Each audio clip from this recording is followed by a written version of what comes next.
Jeppe og Nick er bedste venner, og de næste, der skal på scenen.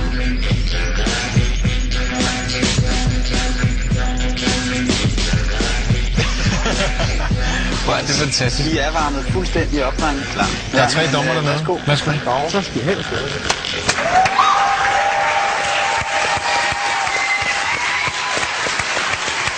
Godt nok har vi ikke siddet her uendelig lang tid, men derfor kan man godt kede sig allerede på forhånd.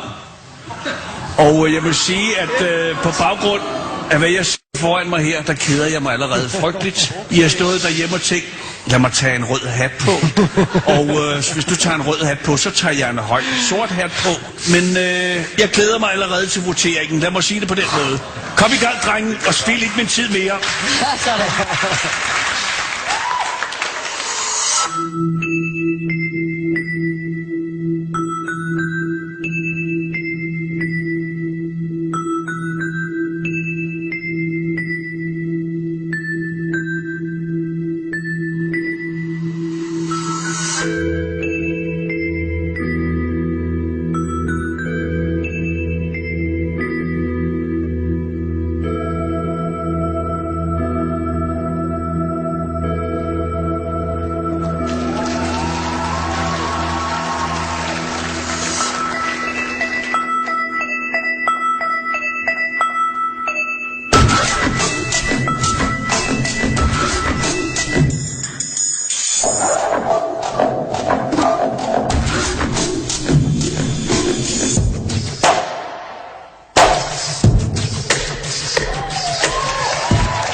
Goddag, gåsehud. Er du sindssyg, hvor var det fedt.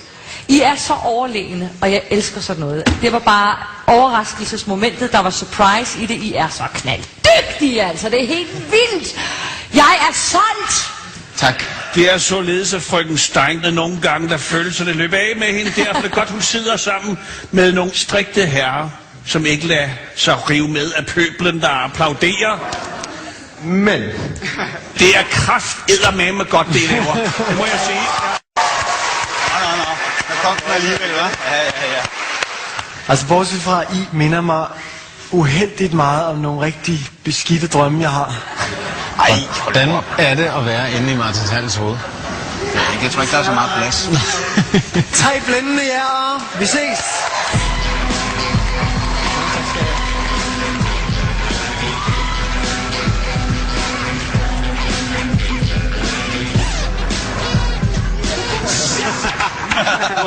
Super fedt. Hvordan gjorde de det? Det ved jeg ikke. Men de kan noget, de der knægte. Ja, de har det, vi kalder talent. Især Julie Steinke var vild med robotdrengene. Lad os kigge lidt nærmere på den anden dommer i panelet.